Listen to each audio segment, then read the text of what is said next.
été placé en redressement judiciaire le 10 septembre. Et aujourd'hui, on se trouve dans une urgence absolue qui fait qu'on est allé à nouveau rencontrer la préfecture ce matin pour leur demander d'agir.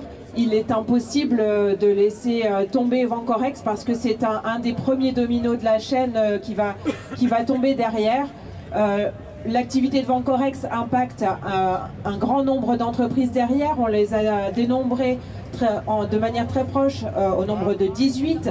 On parle d'Arkema qui est le premier maillon qui va tomber derrière parce qu'ils viennent déjà d'annoncer qu'ils vont entrer aussi dans un plan social. Ils vont supprimer la moitié de leur site sur la plateforme de Jarry. L'effet domino qu'on n'arrête pas de dénoncer depuis le début, depuis des mois et des mois, commence à se mettre en place. C'est un impact sur toute l'industrie chimique en France qui va être mise en place derrière la chute de Vancorex. C'est un impact aussi sur d'autres entreprises, notamment de la métallurgie. On parle de Framatome qui produit des éponges de zirconium pour le nucléaire français, donc pour le nucléaire civil. On parle de Ariane Group qui fabrique des carburants pour la fusée Ariane ou pour les missiles. Donc on parle là de stratégie nationale, de souveraineté.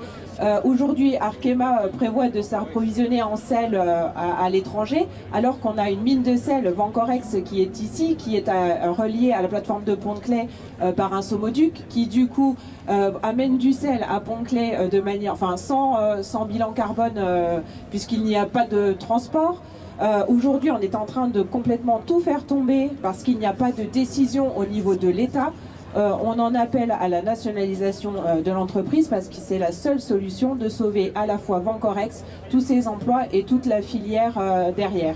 Donc voilà ce qu'on est allé porter ce matin au niveau du bureau de la préfecture. Également alerter sur l'enjeu environnemental qui est conséquent. Un enjeu environnemental sur la plateforme de Pont-de-Claix qui va être laissé à l'abandon et qu'aujourd'hui nos chers patrons veulent se limiter à une mise en sécurité au minimum. C'est un impact environnemental conséquent. On va laisser à la population environnante une friche industrielle complètement polluée qui ne sera pas prise en charge par les industriels parce qu'ils vont se sauver comme des malpropres.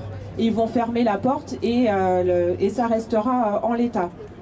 On a aussi un gros problème environnemental qui est lié à la mine de sel qui est un petit peu plus loin à Haute-Rive, qui aujourd'hui n'est pas prise en charge et que l'État va bien devoir s'occuper de ce dossier parce que sinon c'est des catastrophes environnementales, géologiques, des effondrements qui pourraient avoir lieu sous des villages entiers. Donc on a des gros dossiers dont l'État qui doit arrêter de se voiler la face. Il y a une urgence absolue à ce que l'État intervienne dans notre dossier. Si rien n'est fait, demain on met la clé sous la porte et demain c'est direct au mois de janvier. Donc voilà l'urgence aujourd'hui.